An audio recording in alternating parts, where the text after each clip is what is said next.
이 유혹의 시대에 우리가 해야 될 게 하나 더 있는데, 결단하라는 게, 결단하라. 8절, 다니엘은 뜻을 정하여, 여기 나오는 뜻을 정하여가 바로 결단하는 거예요. 결단.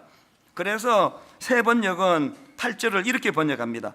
다니엘은 왕이 내린 음식과 포도주로 자기를 더럽히지 않겠다고 마음을 먹고, 제가 모 종합병원 앞에서 특별 새벽 부흥회를 11월 달로 미루는 일은 하지 않겠다, 수술 안 한다, 마음을 먹은 거예요. 마음을 하나님 의지하면서. 그 당시로는 지금 이 정도 소리가 나올 때가 아니에요. 마음을 먹은 거예요. 마음을. 그리고 예배 시간에 차라리 설교를 안 하면 안 했지, 목 때문에 맨날 그냥 기어 들어가는 소리로 근데 그렇게 설교하지 않겠다고. 그 지난주부터 제가 선포하기 시작한 거 아닙니까? 옛날에 그 조분조분 말할 때가 훨씬 좋았는데 저렇게 시끄럽게 설교해서, 특히 그 힘들다고 하시는 분들은 곧 익숙해지실 거예요. 이제 저는 최근에 그 도전이 되는 경구 하나를 보았는데요, 잘 들어보세요. 포기한 자보다 더 비열한 자는 시작도 하지 않는 자이다. 포기한 자보다 더 비열한 자는 시작도 하지 않는 자이다. 그런가 하면은 요 근래에 나온 그 신간 중에요, 그 책 중에 제목이 되게 재밌습니다. 하마터면 열심히 살 뻔했다. 책 제목이 이래요. 하마터면 열심히 살 뻔했다. 그 책에서 제 눈길이 머무는 문장 하나를 발견했는데 한번 들어보세요. 내가 이 나이에 정말 부끄러워해야 할 것은 내 나이에 걸맞은 것들을 소유하지 못한 게 아니라 나만의 가치나 방향을 가지지 못하고 살아왔다는 사실이다. 다시 한번 들어보실래요?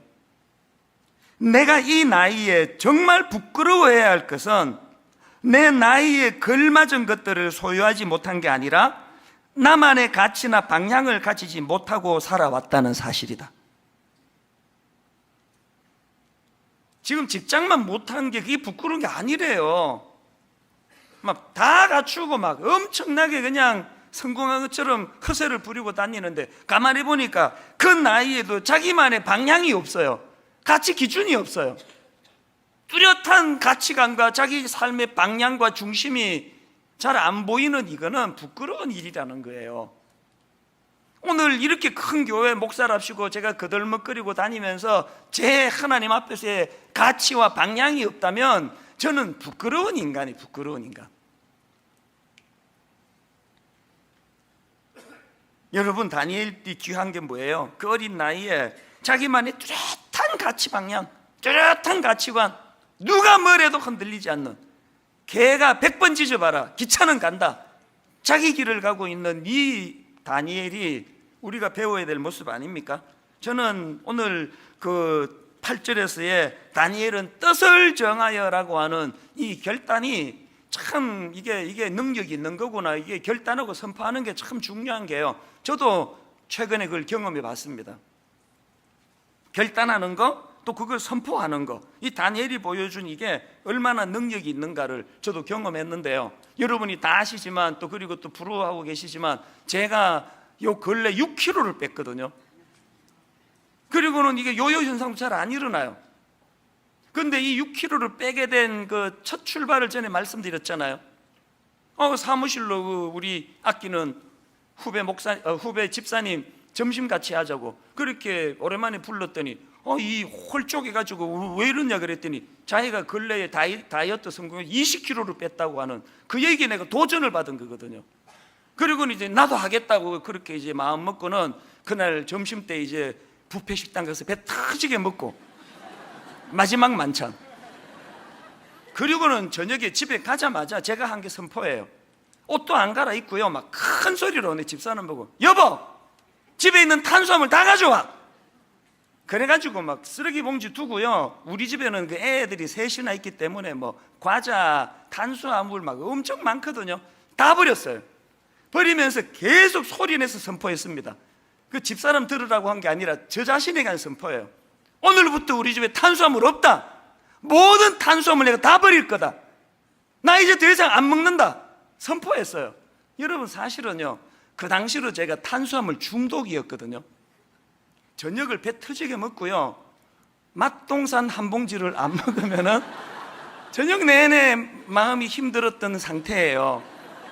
근데 맨날 우리 딸 보고 너 가서 새우깡 한 봉지만 사갖고 와라, 새우깡 한 봉지 사다 주면 내가 팁 줄게 막 그러면서 새우깡 사다 달라고 얼마나 애들이 귀찮아했는지 몰라요. 그러던 탄수화물 중독 상태였는데 그날 그 집사님 보고 결심하고는 바로 나한테 선포한 거예요. 그러면서 막 일부러 오버하면서 막 다 쓰레기통에 팍팍 좀 아깝기는 했어요. 막 봉지채 막 버린 것도 있고 그래가지고 그렇게 다 버리고 나는 이제 오늘 이후로 탄수화물 더 이상 먹지 않을 거다, 당 종류 오늘 이후로 나는 다 끊을 것이다, 그렇게 딱 선포했는데 진짜 그게 능력이더라고요. 중독 증세를 보이던 저였는데 바로 그 다음 날부터 딱 끊어지게 된 줄 믿으시기를 바랍니다. 신앙도 마찬가지예요. 여러분 하나님 앞에서 여호수아 24장 15절을 오늘 선포해 보세요. 만일 여호와를 섬기는 것이 너희에게 좋지 않게 보이거든 너희 조상들이 강 저쪽에서 섬기던 신들이든지 또는 너희가 거주하는 땅에 있는 아무리 족속의 신들이든지 너희가 섬길 자를 오늘 선택하라. 그 다음 보세요. 오직 나와 내 집은 여호와를 섬기겠노라. 다니엘처럼 여호수아도 그렇게 결단하고 선포한 거거든요. 그랬더니 이후에 그 여호수아가 가나안 땅에서 맞닥뜨려야 했던 수많은 우상들 그 득실거리는 땅에서도 흔들림 없는 삶을 살게 된 거 아닙니까? 한번 오늘 저를 따라 한번 선포해 보시기 바랍니다. 오직 나와 내 집은 오직 나와 내 집은 여호와를 섬기겠노라. 오늘의 이 선포가 여러분에게 작은 성취감을 주는 능력이 될 줄로 믿습니다. 탈무드에요 이런 말이 있습니다. 세상에는 너무 지나치게 쓰면 안 되는 것이 세 가지 있다. 궁금하시죠?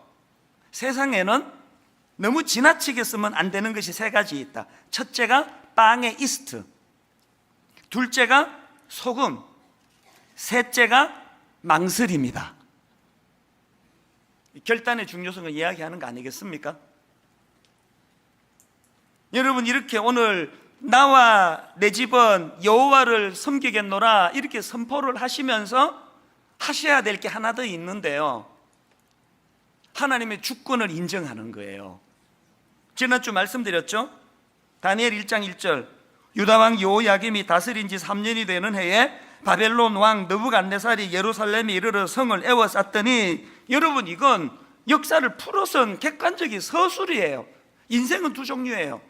1절만 있는 인생, 팩트만 보는 인생. 다니엘은 두 종류의 사람인데요, 1절에만 머물지 아니하고 2절로 연결했던 인물이에요. 2절이 뭡니까? 주께서 유다왕 여호야긴과 하나님의 전거릇 얼마를 그의 손에 넘기심에 눈으로 보기에는 여호와 하나님이 패배한 것 같아요. 눈으로 보기에는 선민 이스라엘 유다 백성이 패배한 것 같아요. 눈에 보이는 1절에만 머물지 아니하고 이 끔찍한 실패 속에서도 일하고 계시는 하나님의 주권, 그 주권을 믿는 사람에게는 도전할 수 있는 담대함이 나오는 줄 믿습니다. 결론을 맺으면서요, 영화 이야기 하나만 해드리고 말씀을 마칠게요.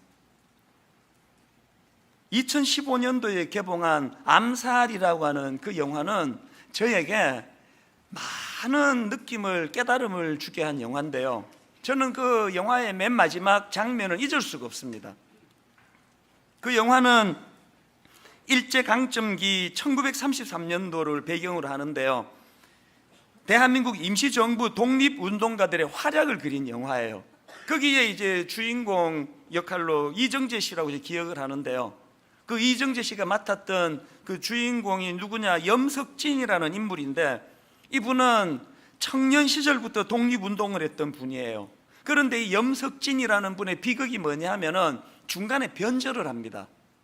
사실 여러분 그렇게 그 젊을 때부터 독립운동가로 살아간다는 건 목숨 내놓고 하는 거니까 얼마나 두렵고 힘들었겠냐고요.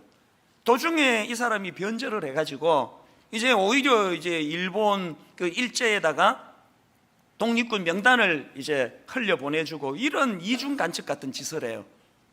그러다가 이제 이 염석진이 나중에 이제 들통이 나는데요, 맨 마지막에 처형을 당합니다.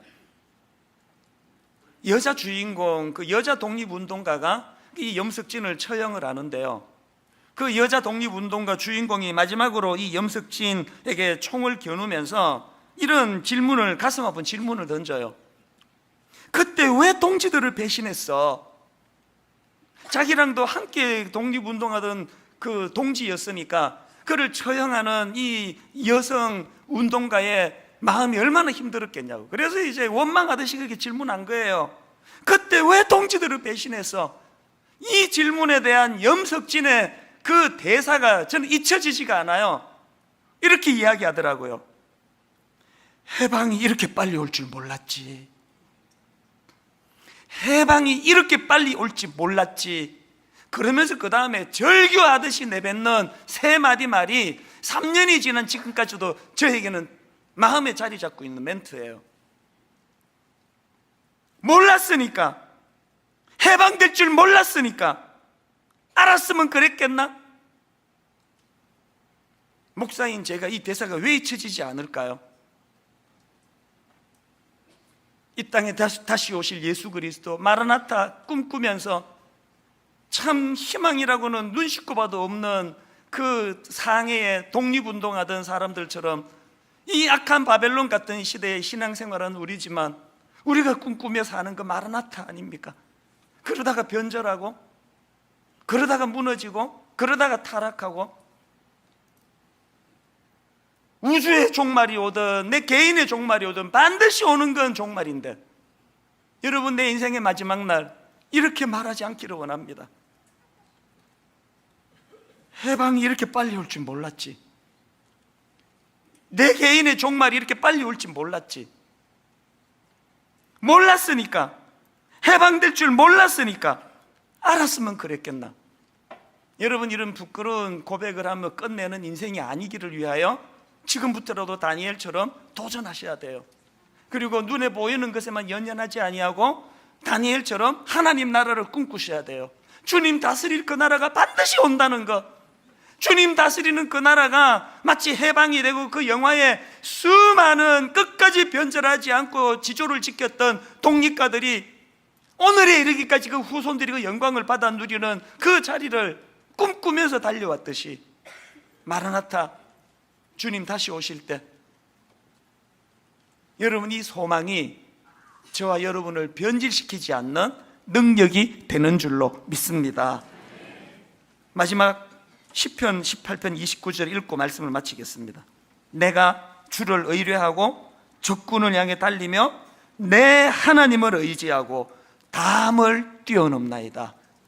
이번 한 주간 특별 새벽 부흥 기간 동안에 다윗처럼 이런저런 드리워진 자기 인생의 담을 껑충껑충 뛰어넘는 작은 도전과 작은 성취감을 누리는 그런 한 주간 되시기를 주님 이름으로 축복합니다.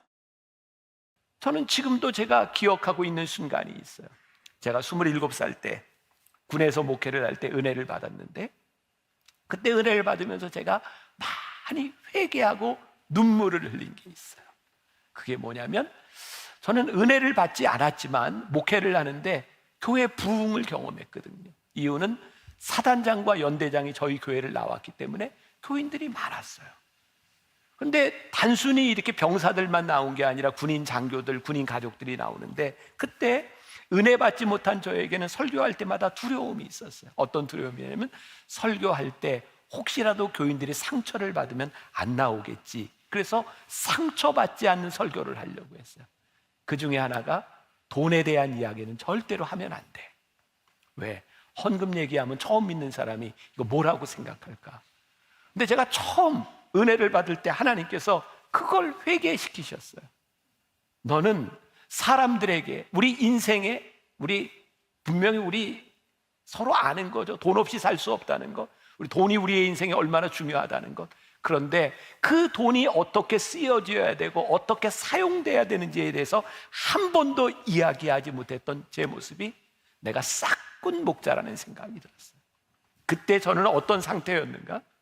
저는 군목을 마치면 유학을 가려고 준비를 하고 있었고, 제가 가끔 여러분들에게 얘기했으니까 돌아가신 저희 아버님이 저를 도와주실 분이 아니었거든요.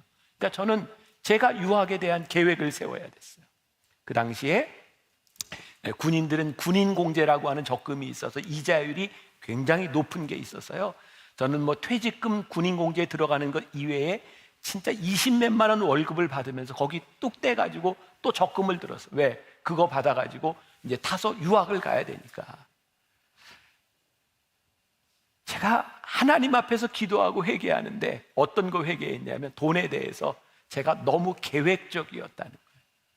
자, 여러분들 여기서 또 오해하지 마세요. 여러분들의 인생에 경제적으로 계획적으로 살아가는 게 잘못된 것이 아니라 내가 너무 완벽하게 내 인생의 계획을 세우다 보니 하나님께서 내 인생에 개입하실 수 없는 거예요.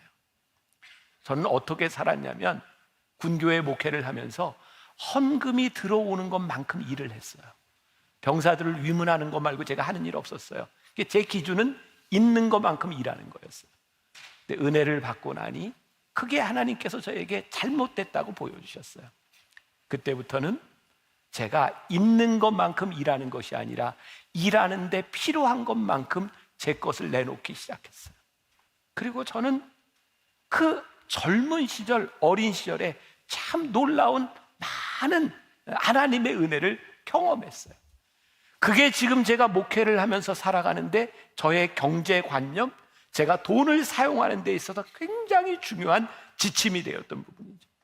제가 군목을 마치고 저기 임해천에 있는 동신상가에서 건물에서 개척교회를 시작했죠. 이게 만나교회 전신이죠. 처음에는 가정집에서 이렇게 시작했는데 그 당시에 만나교회 송파에 있던 교회 담임하시던 저희 아버님이 저에게 교인들이 분당에도 이사간 사람이 있으니 이 가정에서 개척을 네가 먼저 해봐라. 저는 미국 유학 갈 생각을 했으니까 비자 나올 때까지만. 그리고 저에게 이렇게 얘기하셨어요. 쉽지 않을 텐데 그냥 교인들 헌금 중에 그냥 월세 정도 나올 정도만 하면 좋겠다. 그리고 그러니 월급 받을 생각하지 말고 그냥 하다가 유학을 가라. 근데 제가 그때 애 둘 데리고 저희 아버님 집에 얹혀 살았거든요. 그럼 아버님이 뭐 도움을 주든지 하셔야 될 거 아니에요. 안 도와주셨어요. 그러니까 저는 제가 학교 강의도 하고 일도 해야 되고 이제 목회도 해야 되고, 그런데 제가 놀랄 얘기를 하면 여러분들이 놀라셔야 될까요? 안 놀라셔도 될까요? 제가 10시 예배 때 아무 반응이 없어서 제가 상처를 받아서 그래요. 자, 제가 이제 29살에 동신상가에서 목회를 하는데 뭐 이 중에 우리 교인들이 몇 분들 거기 계시죠. 한 6개월 만에 출석 교인이 한 200명이 넘는 뭐 그런 교회가 됐어요. 근데 이제 잘 들으셔야 이제부터 이제. 근데 문제는 제가 월급을 안 받고 목회를 하기로 했는데 교인들이 이렇게 늘어나니까 그 안에 중직자들 중에 몇 분이 저를 찾아와서 이렇게 얘기하는 거예요. 목사님, 월급을 안 받고 목회를 하면 우리가 불편하니까 목사님 월급을 좀 받았으면 좋겠습니다. 참 재밌는 게요, 돈이 없을 때는 돈은 우리들에게 전혀 유혹이 되지 않습니다.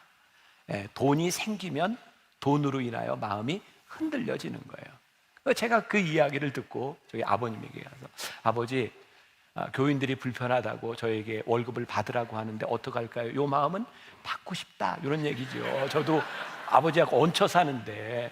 근데 우리 아버지가 이렇게 얘기하셨어요. 약속한 대로 해. 목사는 돈 때문에 아쉬운 소리 하는 거 아니야. 그래서 안 받겠다 그랬어요. 그 생활이 쉽지 않았어요. 뭐 몇 달 되지 않았지만. 그리고 제가 마지막 이제 교회 인사를 하고 유학을 떠나기 전 마지막 송별 예배를 드리는 날, 교인들이 저도 모르게 자기들끼리 생각할 때 이 정도 제가 월급을 받았으면 됐겠다 하는 돈의 액수를 달러로 바꿔서 저에게 이렇게 주면서 유학비로 쓰세요 라고 했어요. 그때 제가 했던 경험이 있어요. 하나님께서는 나에게 목회자로서의 자존심을 지키게 하셨고, 그 시간을 통하여 교인들의 사랑을 깨닫게 하신 것, 이게 내 목회의 큰 경험이었고 간증이에요. 돈에 의해서 움직이는 것이 아니라 돈을 사용할 수 있을 때 우리는 하나님 앞에서 성숙함을 가지게 되죠. 돈의 유혹에 흔들리지 않는 성숙함, 이것은 우리 교인들이 꼭 가져야 될 부분입니다.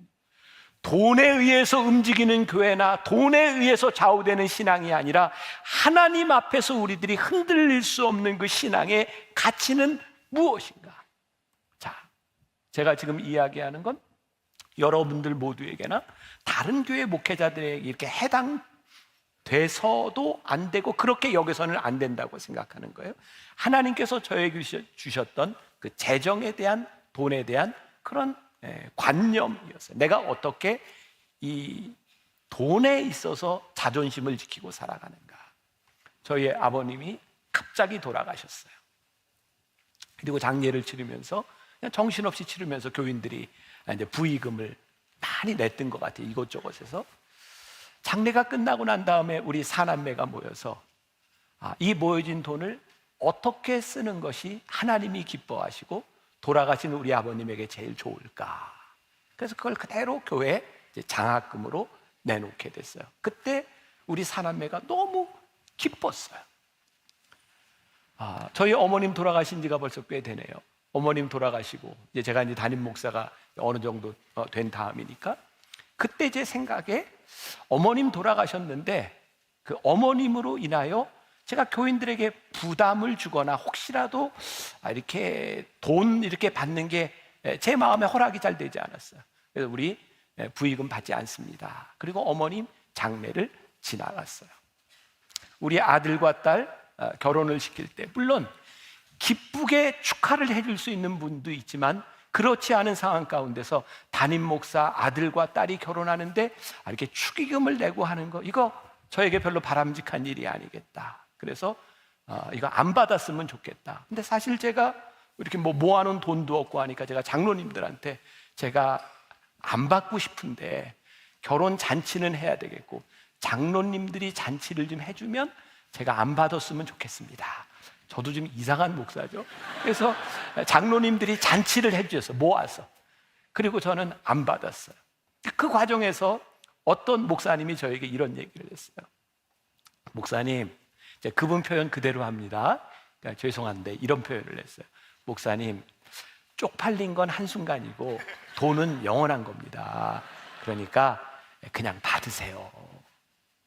근데 그때 저는 이런 생각을 했어요. 저에게 중요한 건, 제일 중요한 건 돈이 아니라 저의 명예입니다. 그 명예는 개인적인 명예를 이야기하는 게 아니에요.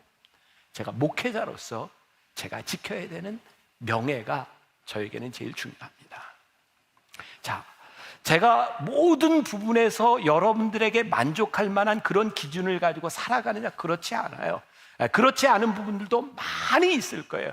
그런데 한 가지, 내가 적어도 하나님 앞에서 내가 목회를 하는데 이것만은 지켜야 되겠습니다라고 하는 목회자로서의 자존심, 그게 돈 때문에 흔들리는 사람이 아니었으면 좋겠다. 오늘 여러분들에게 이 신앙을 적용하라고 하고 싶은 것은 여러분들이 저처럼 저와 똑같은 기준으로 살아야 된다고 하는 것이 아니라 여러분들이 하나님을 믿는 하나님의 사람으로 주되심을 인정하는 사람으로 살아가는데, 적어도 내가 주님을 주라 고백하며 살아가는데 돈 때문에 여러분들이 하나님의 자녀로서의 자존심을 버리거나 여러분들이 이 세상의 유혹에 그렇게 쉽게 떨어져가는 그런 인생을 살지 않았으면 좋겠다. 지난주에 우리 교회 어떤 분이 팔순을 맞이해서 잔치를 하려고 하다가 자녀들한테 야, 잔치할 돈 다 가져와. 그래서 헌금으로 가져오셨어요. 그걸 선교비로 아프리카에 보냈으면 좋겠다. 저는 우리들이 돈을 쓰는 방식이 많이 있다고 생각해요. 여러분들의 가치가 어디에 있느냐에 대한 부분이겠죠. 그러나 한 가지 분명한 것이 있다. 주 되심을 인정하는 믿음의 사람들이 살아가는 삶의 방식, 그 돈 문제에 있어서 여러분들이 성숙했으면 좋겠다. 또 우리의 신앙이 어떤 프로그램에 의해 움직이는 그런 신앙들이 아니었으면 좋겠다. 누가복음 6장 46절에 보니까 너희는 나를 불러 주여 주여 하면서도 어찌하여 내가 말하는 것을 행하지 아니하느냐. 보면 많은 사람들이 프로그램을 따라다녀요. 여러분들 중에도 만나게 오게 된 이유 가운데 하나가 어떤 좋은 프로그램이 있어서 무엇을 하다가 이거 참 좋다, 그렇게 오신 분들도 있을 수 있어요. 요즘 저는 그런 생각이 종종 들어요. 너무 좋은 프로그램들이 많아서 말씀대로 살 시간이 없어요. 좋은 프로그램 하다가 여러분들이 좋은 프로그램 때문에 교회가 결정이 되고 좋은 프로그램이 있는 교회에서 신앙생활을 하다가 보면 어느 날 더 좋은 프로그램을 또 따라가지 않겠어요? 이 말 오해하지 마세요. 여러분들이 만나교회에서만 신앙생활을 해야 된다, 교회를 옮기면 된다, 이런 이야기 하는 게 아니에요. 우리들이 정말 따라가야 되는 것, 우리들이 바라봐야 되는 것들은 프로그램이 아니라는 거예요. 하나님께서 우리들에게 무엇을 말씀하시고 우리들에게 어떤 목적을 주시고 어떤 삶을 주시는지, 우리들이 프로그램을 지키는 것이 아니라 말씀대로 살아가는 것이 무엇인지를 깊이 생각해야 우리들이 성숙한 삶으로 우리들이 들어갈 수 있는 거예요. 좀 흥미로운 얘기잖아요. 한때 한국교회 막 성경 통독이 유행하고, 그래서 통독에서 막 성경 필사로 막 유행할 때 어떤 사람이 구약 창세기부터 요한계시록까지 다 쓰고 펜을 놓으면서 이제 성경 좀 읽어야 되겠다 그랬대잖아요.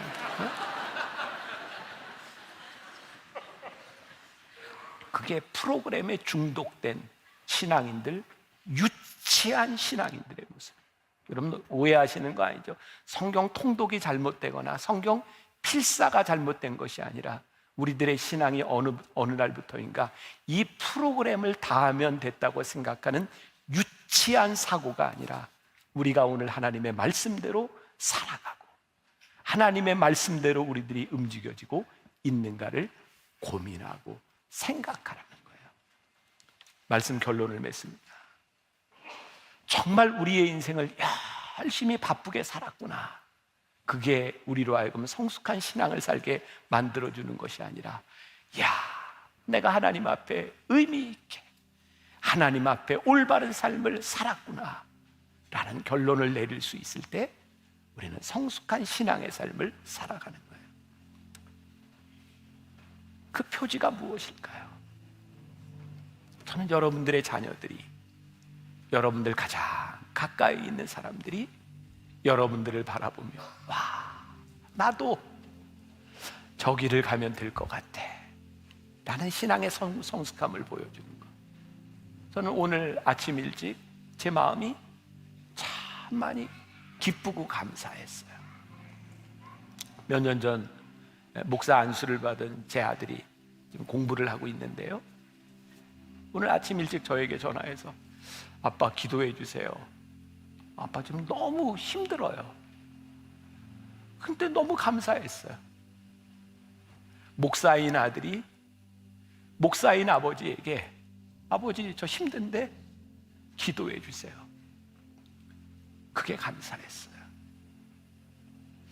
여러분들의 신앙의 성숙함, 사람, 돈, 프로그램, 우리들의 전통이 아니라 여러분들이 말씀 위에 서서 말씀을 지키며 살아가는 여러분들의 그 신앙으로 말미암아 성숙함이 드러날 수 있기를 주님의 이름으로 간절히 축원합니다. 저도 남들처럼 좀 편안하게 살아봤으면 하는 생각이 있었던 적이 있어요. 왜 나만 이렇게 유난스럽게 예수를 믿어야 되는 거야? 이런 생각이 잠깐 들었던 적이 있었습니다. 근데 이게 얼마나 바보 같은 생각인가 하는 걸 깨달았어요. 여러분, 마귀가 어떻든지 우리를 삼켜서 멸망의 길로 가도록 역사하고 있다는 사실을 여러분이 진정으로 믿습니까? 그렇다면 편안한 삶 자체가 없는 거예요. 마귀가 우리를 어떻든지 붙잡고 저 끔찍한 지옥으로 끌고 가려고 하고 있는 게 사실이라면 도대체 편안한 삶이 어디 있습니까? 그러니까 나도 좀 편안하게 살아봐야지 하는, 완전히 속는 거예요. 예수님은 분명히 좁은 문으로 들어가라고 하시지 않았습니까? 문제는 그 좁은 문으로 들어가는 삶이 힘들기만 해서는 갈 사람이 아무도 없는 거죠. 그 삶 속에서 누려지는 기쁨이 있어요. 예수님과의 동행함입니다. 실제로 예수님은 정말 나와 같이 계시고 살아 계시고 주님이 함께 계시는 게 믿어지고, 잠을 자도 주님을 바라보고 깨어도 주님을 생각하고 항상 주님과 동행하게 되고 말씀이 내 속에서 역사하시는 게 분명히 느껴지는 삶. 그러면 좁은 길 가는 거 아무것도 문제가 안 됩니다. 라오디게아 교인들 주님이 책망을 하셨지만 실제로는 주님은 사랑으로 절절 끌었어요. 19절에 나는 내가 사랑하는 사람은 누구든지 책망도 하고 징계도 한다. 사랑하니까 책망하고 징계도 하셨다는 거예요. 사랑하지 않으면 그냥 내버려 두지요. 너무너무 사랑하니까 그렇게 아주 심하다고 느껴질 만한 책망도 하신 거예요. 너무 안타까우니까 라오디게아 교인들이. 주님의 책망이라도 이렇게 마음에 느껴진다면 정말 감사할 일입니다. 오늘 이 예배를 드릴 때 주님의 책망이 뭔가 마음에 느껴진다면 여러분은 살아있는 존재예요. 주님이 여러분에게 역사하고 계신 거예요. 여러분의 마음을 두드리고 계시는 거라고. 주님이 라오디게 교회를 사랑하는 증거가 또 하나 있는데 20절에 내가 문 밖에 서서 문을 두드리고 있다. 여러분, 누가 누구 문을 두드려야 됩니까? 지금 누가 문제고 지금 누가 답답한 겁니까? 우리가 답답한 거잖아요. 우리가 문제잖아요. 그러니 우리가 주님께 문을 두드려야 되잖아요. 살려달라고, 만나달라고, 역사해달라고, 사랑해달라고. 그런데 지금 완전히 바뀌어 버렸어요. 예수님께서 라오디게아 교회 교인들을 향하여 예수님께서 지금 우리들에게 계속해서 문을 두드리고 있는 겁니다. 여러분, 바깥에서 열리지 않은 문을 두들겨 본 경험이 있다면 그게 얼마나 안타까운 건가를 느끼실 거예요. 우리를 향한 주님의 사랑이 아니라면 우리의 마음을 두드릴 리가 있겠습니까? 목사님, 저는 예수님이 내 마음을 두드리는 걸 전혀 모르겠는데요. 그러신 분이 혹시 있다면 여러분, 예수님은 도대체 누가 믿게 하셨나요? 예수님이죠. 새벽기도 누가 가게 하시나요? 예수님이죠. 오늘 예배 누가 여기까지 오게 하셨나요? 예수님이죠. 예수님께서 여러분의 마음을 두드리는 걸 아직도 모르시겠습니까? 이제는 마음을 열어야 돼요. 여러분, 언제까지나 주님이 마음의 문을 두드리고만 있는 대로 만족하면 큰일 납니다. 이제는 정말 주님께 여러분의 마음을 열어야 돼요. 여러분이 주님께 마음의 문을 열려면 먼저 여러분 주위 사람들에게 마음의 문을 함께 열어야 됩니다. 예수님께는 마음의 문을 열었는데 사람들에게는 마음의 문을 열지 않을 수가 없어요.